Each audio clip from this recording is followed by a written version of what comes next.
welcome back to Andertons TV. I've got an amazing guest in today. We've got Anthony Ferraro, who... You tell us the story, Anthony, of how have our paths crossed? Well, I guess something you can't speak about on how much you like Victory Amps when you make videos, but Victory Amps are the best amps in the world, and I'm here to say that. And the best company, because I think in the middle of last year, I was looking for like a new sound. Being blind, it's like, oh, what can, I want to hear different amps and stuff. And I start hearing about Victory, and I reached out to them, and I said, I'm really interested in trying like a Duchess, a V40. And they said they would love to, make one and see how I like it and stuff. And, maybe we can make some videos around it and everything. And I didn't hear from them for like a couple months, so I thought maybe it was like not going to happen. And I reached back out. It wasn't a couple months, maybe a month. And I reached back out to Alex, and I was like, is there, like, if it's not possible, it's totally fine. I don't mind. And he's like, no, I was waiting to hear back from the team. We were working on something, and I wanted to get confirmation we could do it before. He's like, it's a big surprise, but I think you'll like it. And I was like, can you just tell me what the surprise is, But I didn't say that. I just had to stay patient. And in my mind, like, I was trying to rack my brain of what the surprise could be. And, in a perfect world, it would be like, part of me wanted to believe, like, maybe they're going to put Braille on it. But most of me knew that wasn't going to happen. I was like, maybe they could just at least put, like, stickers on it with Braille or something, And I get home, my wife's like, the amp's here, I get home, she immediately starts filming, and I open this box, and my wife was the one to first see it, so before I could feel it, and she goes, oh my God, I'm going to throw up. Like, because of how beautiful it was, first of all. And then my hands touched the amp, and I felt this Braille. This isn't the exact one, this is the MK Clean, but the Braille here, and my heart just stopped. Like, I couldn't believe it. I didn't know anything was possible like that. And my entire life of playing music, every time I have to ask my bandmates, hey, can you help me put what's the treble at, what's the middle at, what's the bass at? And then, even if I memorized them, the knobs, there was no way to tell where the knob was on the level. Do you know what I mean? So then they came up with this amazing idea to put the chicken head knobs so you know exactly where they're pointed. And the Braille, I was like, oh no, what if the Braille's wrong? When I opened it, and I immediately like put my hands, I was like, holy shit, it's right. Like I could not believe it. And I immediately called everyone in my band. I was like, you guys have to go to the jam room right now. Like, we're jamming. And I plugged in, and when I was able to play in the middle of a jam and be like, oh, I want some more bass or a little more treble. And I could turn around in the middle of a session and just do it myself. Like, it was like driving a car.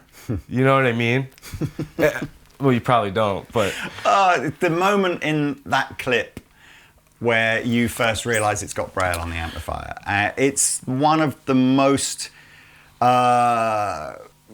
wholesome and rewarding things that I've ever seen. And I must give their credit. If you've not seen, I'm sure Anthony's shouted out to them before, but obviously Alex is who looks after Victory artists in America. And Amy was the one who I spoke to on Instagram. Yeah. And there is a guy in the factory, Andy, who works with Martin. And it was his idea to do the Braille thing. And he's the one who had to... Yeah, he was the one that sort of, looked up online all the different lettering combinations to make the Braille panels. So fair play to Andy. And like I say, when that moment on YouTube and Instagram, when you open the box up, it's just... And actually, the crazy thing is, it didn't require like a huge technological breakthrough or a massive amount of investment to do. It just needed somebody to go, here's an idea. Yeah, and then I got to go to the factory and see how they did it, and it was incredible. Yeah. It's like, for someone not blind to just like identify the problem that, oh, we could send him this amp, but like, how is he going to use it freely? And then identify like, oh, well, surely someone in music has done this before. No, there's only one off. I think it was like some type of keyboard or something like a long time ago that had Braille on it, and that was the only thing ever in music. And it was, I've fought my whole life for Braille education. When I was, does it make sense to go back and tell you? I'd love to go. Yeah, I think I'd love to talk about how you got into guitar in some of your younger days, and for sure. Well, more of this is to do with the Braille. So when I was born blind with an eye condition called Leber's congenital amaurosis, and it's LCA for short. But basically what it is a degenerative eye condition. So I had some usable vision when I was younger that rapidly went away, and now I just have light perception. So I could see like lights in the studio and stuff. When I was born, my parents were told two things. Don't treat your kid any differently from any other of your kids, because I was the youngest of 5. No one was blind. And whatever it takes, get them a Braille education. And they went to the public school in my town, and they were only going to offer 2 hours of Braille education a week for me to become literate in reading. And it just wasn't, that's not right. So my parents found the best school 2 hours away in a whole different state. So I grew up in New Jersey, and this was in Philly. And the state would not provide transportation for me to go to this new school to learn Braille, it was a school for the blind, so everything was, Braille related and learning technology. And my parents had to be in a court case for 2 years, and my mom and I had to leave my family during the week to go stay in this apartment in Philly so I could go to this school. And essentially they all had to grow up without a mom for a little bit during the weeks, and it was really tough for everyone. But I ended up getting this Braille education, and Braille's changed my life in terms of freedom and independence and being able to navigate the world. And I use my page to kind of advocate for Braille also, and for a company to do this is just so on brand and just such a life-changing thing that seems kind of small to just add dots to an amp, but it changes my life. Is there a sense that you're presumably talking about your education 25 years ago or whatever? Yeah, 25 now. I'm 30, so. So is there a sense that things are different now for kids that are born with a similar condition, or? It's sad because more and more people are trying to push Braille out and say that audio, hearing things is just as good. And I'm here to tell you, this totally relates to the amp too. When you read something, right, you read it yourself like a book. You're hearing it in your head, right, from your words, from your interpretation.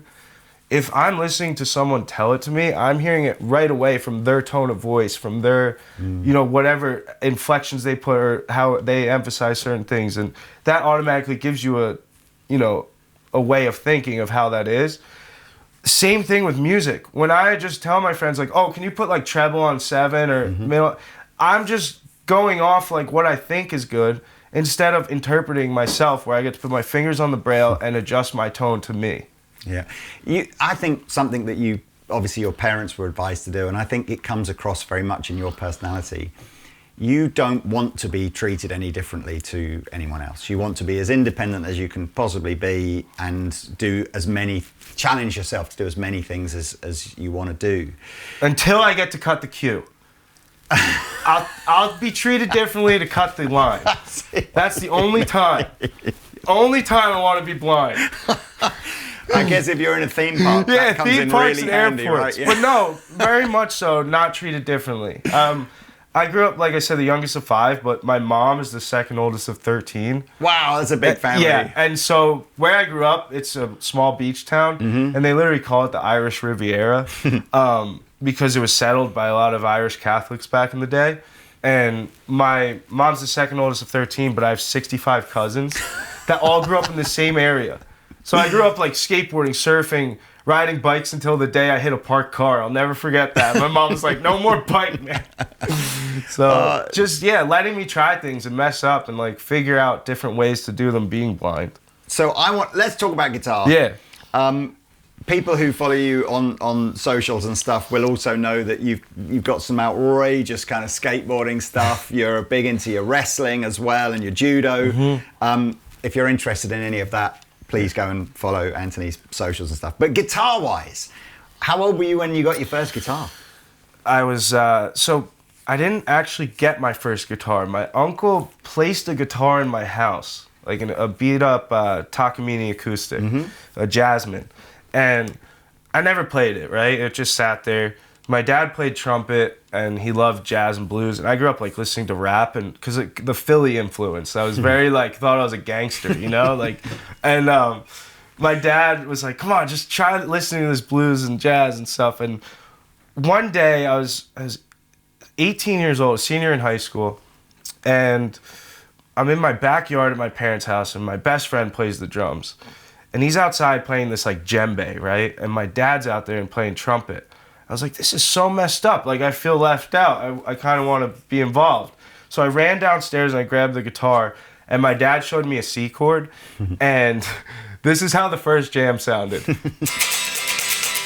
Like, I didn't know anything about rhythm. My dad called me stone hands for like years, and my family wouldn't let me practice in the same room, but I just fell in love with it. Like, the second I was in that, and it was the jam session I think I fell in love with, like with other people, and being able to speak through music kind of. And I feel like no one else is like you can close your eyes in a jam and we're all like even, you know?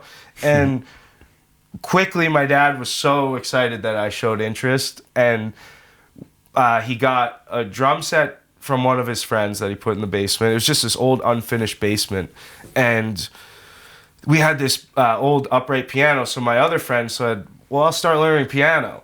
So we had this one jam that he made up that was like an E minor to an F that we called Max's Groove. And we would play this for, I'm not kidding, maybe 2 hours a night, because that's all we could play, right? And I was slowly learning chords, and, you know, my dad was showing me what he could, but he doesn't know much about guitar. So then the next step was like, how do I get better, right? And I tried like watching YouTube stuff and, you know, tabs, but I can't read tabs, obviously, and it's not much was accessible. Even the videos online where they're teaching, a lot of it was visually based. And I was sitting in a barbershop one day, and this guy was telling him how I was playing guitar, and he's like, there's a blind guy I know who's like 80 years old that plays guitar, and he actually teaches guitar. And I went and I contacted this guy. His name was Al Del Russo, and I started going to him. He said he could teach me in 6 months to where I could learn by myself in a way that the guitar will make sense to me blind, and like connecting the scales and being able to know where I am on the neck and, you know, jumping around and stuff and how it all connects. And he did. He taught me this whole system. I used to go 2 hours at a time, which was a lot, and I would record the whole thing and then go home and practice. And my dad for Christmas got me a Martin guitar. And it was amazing. like, it was one of these, it's still my favorite guitar, and it's my cheapest guitar. Do you know what I mean? It's like, we have so much history together. And I brought that guitar to school every single day, like high school. In between classes, at lunch, every chance I got, I was playing that guitar, and I was awful, man. And I would learn from anyone that knew anything about guitar in school. I'd be like, show me this, you know, like, show me that. Like, how do I do that? And I just fell completely in love with it. And then the next thing with my friends that were playing, someone had to sing. And no one would sing. And I started singing, and once again, I was pretty tone deaf. Like, I was awful. And I just was like, well, I gotta learn, you know? And I took lessons for a couple months, at least enough to know how to try and hit notes. And then just started singing, and then the next thing I knew, I was playing gigs and did not know how to like perform, you know, but just getting thrown up there and just figuring it out, and then getting better as time went on. I had this friend, Pete Young, who he would bring me, we were called the Chaos Kings. He was my best friend's dad. He was 60 years, you know, twice my age. He would take me, and we'd always have whatever drummer we could conjure up for that gig, right? And we were called the Chaos Kings. And we'd play all these gigs. He'd just throw me up there and make me like lead everything and sing. He was from an old punk rock band, so like that was his background. We're up there playing like, you know, slow blueses and all this stuff. And I'm just carrying everything, and it was so fun. Like, I didn't even know what was going on. And then next thing I know, I'm, like, entertaining people and having a blast. And Al Del Russo told me, he's like, you gotta get an electric guitar, man. Like, he's like, it's gonna be so much easier. And I thought, like, if once you got an electric guitar, you just sounded like that. You know what I mean? And it did not work that way, but it was a whole nother animal. And it was a Mexican Strat that I got for like $80 from some kid who was trying to sell it to get like money for drugs or something. It was bad. And I just saw an opportunity. I was like, I'll take that guitar. And it was, set it up, and then, sorry I'm blabbing so much, but... No, you keep going. Okay, so then one day I'm sitting in, I remember regionals for wrestling, and I get a phone call, and it was like, hey, is this Anthony Ferraro? My name's so-and-so, and his name was Ed Talbert, and he ran this organization in New Jersey called Music Association of Visually Impaired Students. And what they did was provide money and equipment for blind musicians to be able to learn whatever instrument it was they wanted. And they told me they had a guitar for me and that they would put money towards some of my lessons. And they gave me my first ever American Strat that had this like chip right here. Right. And it was like that guitar, I fell in love with it. Yeah. And just, it became like another part of me, you know? Who were you trying to sound like? Who were you drawn to? At first, it was very much like... So on acoustic, I drew a lot from like David Bromberg, John Prine, a lot of these like Doc Watson, okay. Especially because he's blind. I thought it was incredible. A lot of that finger-style blues, mm-hmm. And then when it came to electric, my friends were all like, hippies or wannabe hippies, I guess, and... they all like went to Fish shows. Right. And the Fish show, actually, the first Fish show I ever went to was my first concert with like instruments. Mm-hmm. And that made me like be like, oh wow, this is really cool, but not my cup of tea. Right. And then Stevie Ray Vaughan, when I first heard him, I was like, that's impossible to make that sound like that. And he was doing it, I remember an interview with like a cheap acoustic guitar that like, I think I've seen the one with the 12 string or something, and it's just like... It's like, what are you? You're mad. Yeah. And I just fell in love with that. And Jerry Garcia was a big influence too. Mm-hmm. Just the jam style of being able to like extend jams and improvise was a big deal. And my record collection is so eclectic. Like, I listen to everything. Mm-hmm. Ray Charles, I really liked... if they were blind, I thought that was cool too. I did wonder whether that was, do you have like... I used to pretend I could play the piano. I just remember trying to look like Ray Charles. Yeah, I remember getting into Jeff Healey and just sort of thinking to Jeff myself, Healey, another one, like, incredible. But also, I couldn't play like that either. That makes no sense to me. And I know a blind guy that does that. Really? Yeah. But then I also think to myself, actually... I don't know if the guitar is any different to any other musical instrument, but it almost feels like it's got its own version of Braille. It's like you basically... Well, it's so tactile. Yeah, you push things the and you frets, hit... The moving. So I sort of feel with this that, if you don't have your sight, it shouldn't necessarily hold you back with a guitar like this. It's just because you'll just... If you'll just teach yourself where things need to be, right? I find the piano so much more confusing. Right, because everything feels the same. And you can look down and see the blacks and whites, and it's hard to like feel all that in real time. So I think the guitar is like the most intimate too. Ray Charles did it. Yeah, I know. Listen, we get it. But I just think, I'm trying to think of a musical instrument that isn't a xylophone? Would that be maybe hard? That might be true. Well, I don't know. Maybe. Or you just memorize it. I guess. But the guitar, I think, because you've got so many physical touch points, like the tension of the string and the positioning and the frets. Although you did say one thing to me, which I guess I love the fact now that what Victory have done here doesn't feel like it needed a technological breakthrough.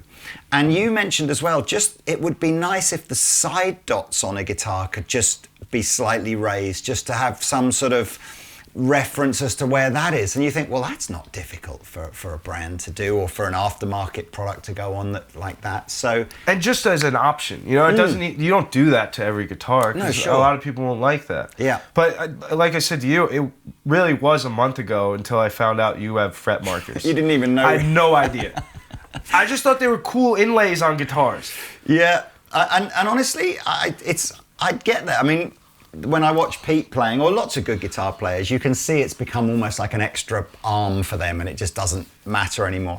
But I sometimes I watch players, and you can see their neck is craned over the guitar because they're trying to see the front ones, and I kind of feel like I just need to see sort of occasionally. I just want to reference myself by looking at the side dots to just go, am I in the? In fact, we had a guitar in the store. A Fender guitar in the store recently that had been made with no side dots and no front dots and everything. Oh, that's my kind of guitar. Yeah, and I picked it up and played it, and I went, wow, you know what? Even though that for me is like playing blindfolded, because you've got no visual clue as to where which is the 3rd fret or the 5th fret. But look, I think that would be pretty simple to do, and I know a couple of pedal manufacturers have been in touch with you as well, haven't they, and tried to do the same kind of thing that the Victory has done with which is cool. Victory made waves, like they. Well, you made waves because your video got something like 50 million views. That's what made the waves. Listen, it's a collective effort. You never know what video is gonna go. Yeah, and that was just all organic, which is the beautiful thing. So what is it? So would you say that that kind of rootsy blues is your kind of thing, or have you got other styles that you like? Yeah, I play in church as well every Sunday. On the worship team in like a non-denominational church, and that's very much like, kind of like, I guess more like poppy worship music, but also soulful. The blues is all that matters to me in life, because I have it so bad. And so if someone's saying to you, I mean, gospel stuff's got some crazy chord changes in it and stuff. Are you at the point now if somebody just gives you, give me a C sharp flat 9, whatever, can you do that? No, because I definitely can't. No, and it's funny, it's usually, no, I don't. I'm like, you mean this chord? Like, and that's kind of embarrassing. I wish I was better with chord shapes, and it's something I do want to work on. I think it's my next feat, to try and conquer that. And then if you're playing lead line stuff, is it largely, did you learn your scales, or have you just kind of found patterns? I learned my scales. So it's all just coming from scale shapes. I don't know any, I didn't learn many licks. Really? Yeah. Because Al, the blind guy I was telling you about, he wasn't I would bring him like Stevie songs. I'd be like, how do I do this? And then he would play it in a different way. Yeah. Like he would do it, he would just play the notes, but he didn't know because he couldn't see. It wasn't until I met this guy, Castle Brown, who I started going to his house once a week just to jam with him and learn as much as I could. But I didn't know that all those bluesy bends were coming from from that second position or first position, whatever you want to call it. And then just finding where those things are happening. But yeah, it was very much just playing the scales with him. We talked a little before we started filming about we were talking. Funny enough, we were talking about a piece in Eric Clapton's book and he, like every guitar player of his generation, would just the only way they could learn would be get the record, slow the record down, compensate for the change in pitch, and just work it out. And they wouldn't know chord shapes either. Yeah, so inevitably what then happens is they do a version of something that's come before them, but in their own style. So Eric becomes him and Stevie becomes him, and all this stuff's happening. And then I almost feel with modern day teaching, particularly if you're sighted, you get to the point where you've copied it so accurately that you don't sound like you just sound like who you're copying. You're even copying how their hands are moving. Yeah. Like that, I would never understand. But that's what I like about the way you've learnt, and I almost feel like it's worth people going back to, which is if you just had to work it out using your ear, you develop your own voice and your own style way more than if you've just completely copied it from a video. But so who else are your... I kind of think, I mean, are you a big Mayer fan or? Yeah, I definitely have grown to really love Mayer over the years. I think I was kind of anti for a minute, but how can you just not because like how that popular guy? he Yes, is? I think it was the pop thing, but he's incredible. His tone, it really comes down to like people's tones for me. Like I've even been watching like Chris Buck a lot. Actually, Danish Pete's one of my favorite guitar players to listen to, and I'm not kidding. Yeah, don't let it get to your head. Tell me about your guitar collection then. Come on, is it big? It's not as big as you think. My wife thinks it's big. Actually, it's all right. I have should we start with acoustics? Yeah. So I have the Martin my dad got me, which is like this. They did this like eco-friendly thing, so it's not like a great wood or anything, and the binding keeps falling off all the time. It's actually missing binding now. It's like, I call it my trigger, like Willie Nelson, But there's that one, and then my next guitar is, I got a HD 28E, which I love. And then I had an M36, but I traded it for a CEO 7. Nice. That I really like. It's just so comfortable, and in the house, it's like I can pick it up and work out ideas. What else do I have? How many acoustics is that? 3 or 4? 4. Yeah, so that's my acoustics, and then electrics. I have. Someone sent me a. Have you ever heard of BP Rose? No. It was like a company in Chicago that's no longer there. It's like dissolved, but it's a semi-hollow body with a Bigsby that has custom Lindy Fralins in it. Nice. It's a pretty cool guitar. I don't play it as much as I'd wish, but because it has the strings, to change the strings is so difficult that, do you know that thing? It's like Bigsby's, it's particularly if you take all 6 strings off, trying to restring a Bigsby is a nightmare. Yeah. But one at a time if you've got a Bigsby, and then it's not so hard. Yeah, okay, that's good advice. So then I have my Strat, which I actually, it's pretty much a Warmoth body at this point. Or sorry, a Warmoth neck with my original Strat body that I got from that Mavis company. Yeah. And it's a Paduke neck with an ebony fingerboard and like jumbo stainless steel frets. And the Paduke was just the best feeling neck I've ever felt, because it's just like wood grain. And then I have that with Seymour Duncan's in it and a little 59 in the bridge.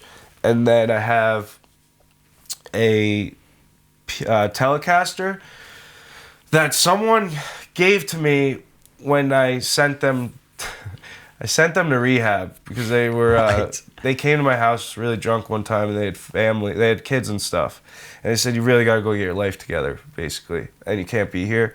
And he came. I hadn't heard from months, and he came to my house months later, clean as a whistle, saying, you saved my family. That's great. And I'm not taking any credit for that, because he did the work. And he handed me this Telecaster that was wine red, that had tape all over the neck and the body. Like, I don't know why. It was like an aesthetic thing. It was so weird. And the guitar didn't even like play. And I brought it to this guy, Castle.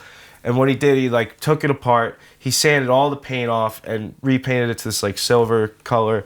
And he said there was a crayon like shoved under here. Like, it was insane how beat up this guitar was. And then when he put it together, he's like, never sell this guitar. Sometimes you get really lucky with a stock Fender Tele, and this is like, don't ever sell this guitar. It's really special.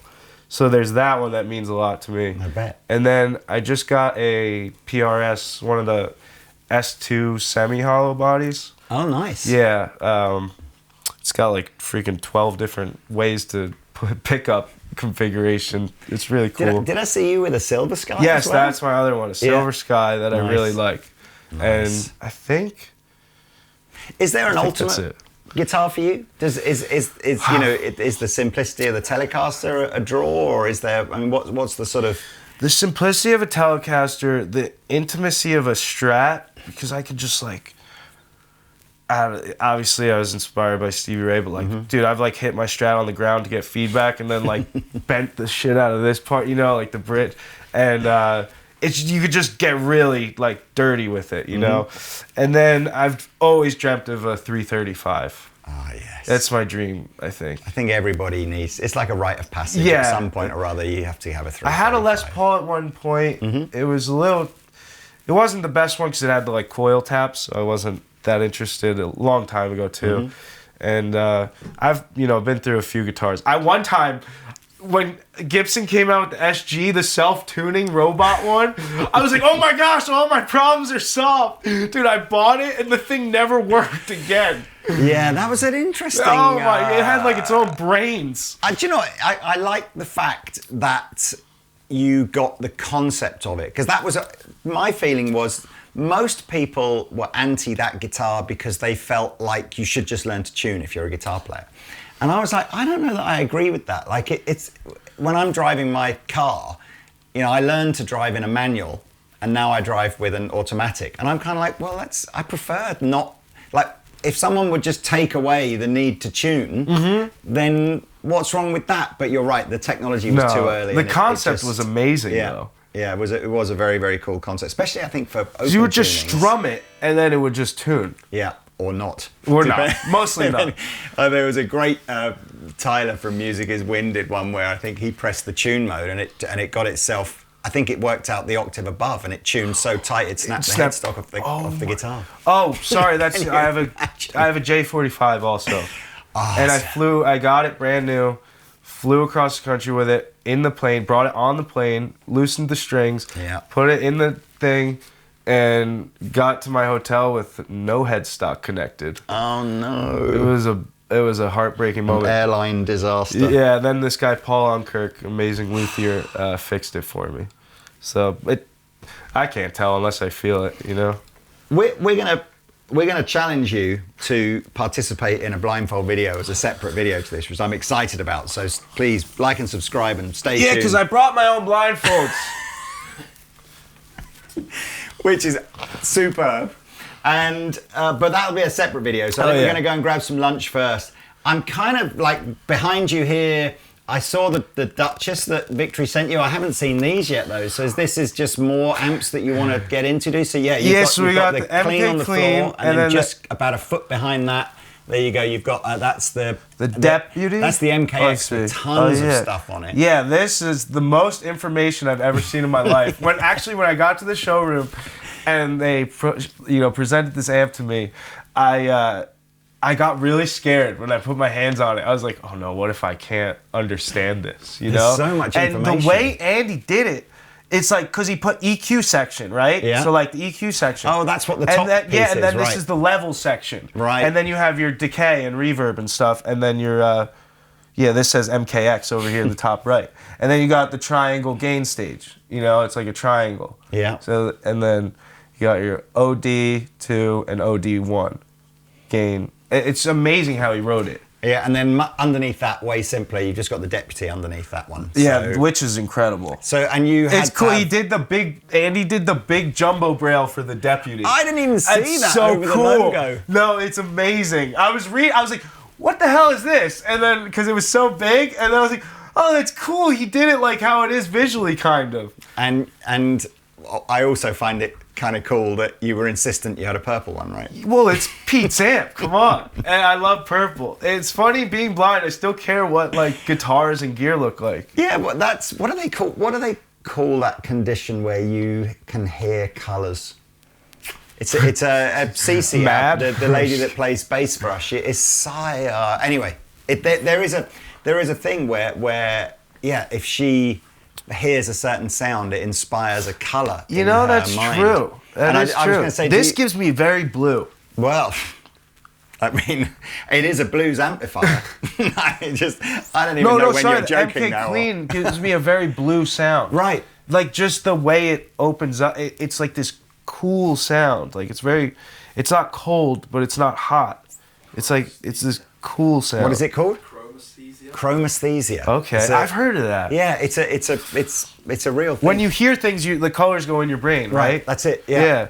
Are Victory shipping all this back home for you? Yes. I can't wait to, because we will be now MK Clean buddies. We will. And I'm just, I'm in love with that amplifier. And I'm going to have to rebuild my other pedal board like you did for the MKX. Yes. Yeah. Well, actually, and pedal board wise, I guess that is just something. I mean, I'm looking at my pedal board now, and I'm going, there's a lot of pedals on here, especially the touchscreen stuff. I have 15 pedals, mate. Really? On my board. What? Tell me again. How do I do it? Well, that was one of the things. I guess if it's a pedal with knobs on it, you're the three knob configuration's the best, right? Yeah. So you just get used to where it all is. You get used to it. But also, I still will forget. Like, I'll be like, is this the tone or is this the gain? Or is this the level? Because sometimes they're backwards on certain pedals. But you were saying some of the most, what's the right word? Some of the least advanced products in terms of for accessibility for visually impaired people are actually the most cutting edge products that are coming out. So like I was saying to you earlier, Victory's making huge leaps in accessibility, and the valve amplifiers, like they're my favorite in the world. And then everything nowadays going digital and like the new age technology that everyone's really excited about, and I wanted to at least try it out. Yeah. It's so unaccessible. We're going further away from accessibility in the music space now.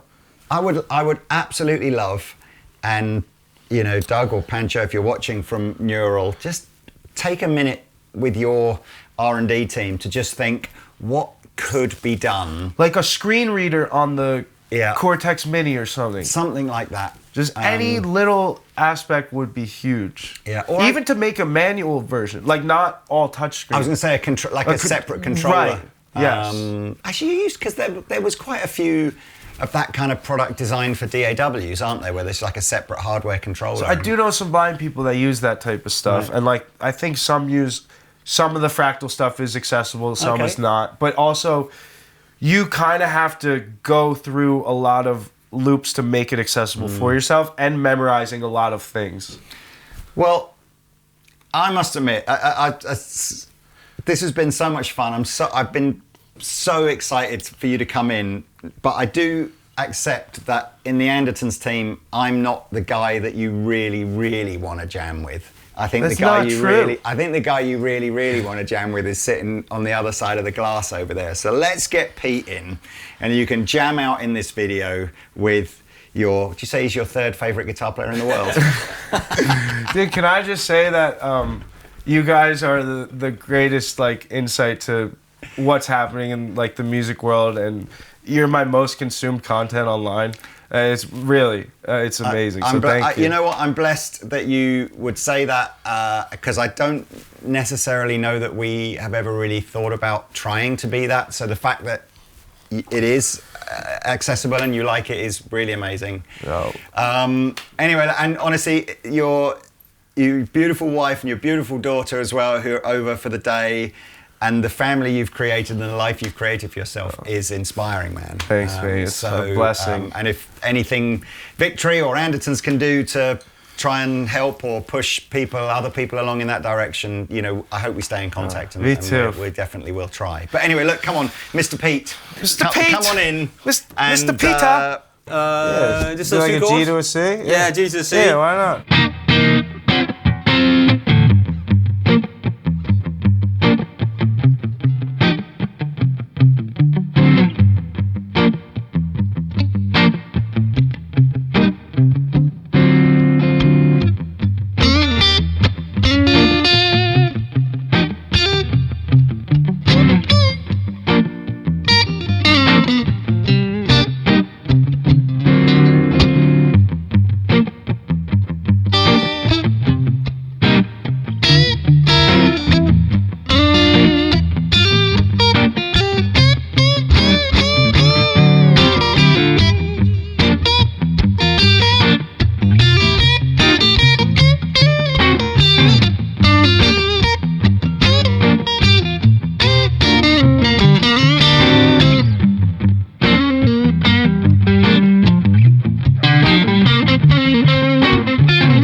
Yeah,